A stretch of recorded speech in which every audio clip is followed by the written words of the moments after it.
smoking weed and operating a lawn care business.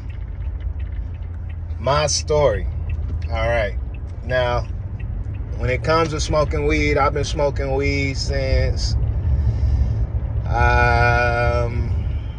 maybe like I smoked weed when I was like 15 or 16, but I didn't start smoking weed regularly until after I graduated high school, because I was always doing sports and stuff, and I just didn't think they mixed. I wasn't one of those people, right? But all my homies smoke weed. Even cats on the football team smoke. It was dudes smoking on the bus. It was dudes smoking before practice, before the game, but that wasn't me. Now, after high school, started smoking more. And then around maybe the age of, I started drinking a lot too after high school. But then around the age of when I stopped playing football in college, I started smoking more and drinking less. So I've probably been smoking daily since I was probably like 20, on a daily basis, smoking multiple times a day. All right.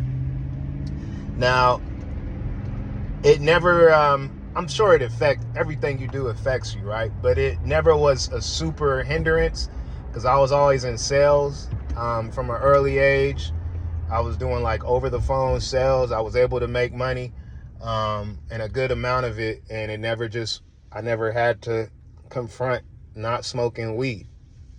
Now, once I fast forward maybe a decade and I started smoking at 20.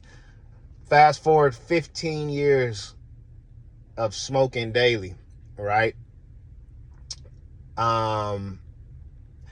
When I decided to start my business, I never really thought about if smoking would hinder my lawn care business. Matter of fact, I thought I could smoke even more now. I don't operate a zero turn. I got a push mower. When I was doing my own lawn, I'd like to smoke, before I mow my lawn, and it just put me in once you've been smoking that long, you don't really even get you don't get goofy high and trip and fall. That's like the first handful of times you smoke. Once you've been smoking for that long, it's really like smoking cigarettes. It don't really affect you like that. Matter of fact, I'm gonna keep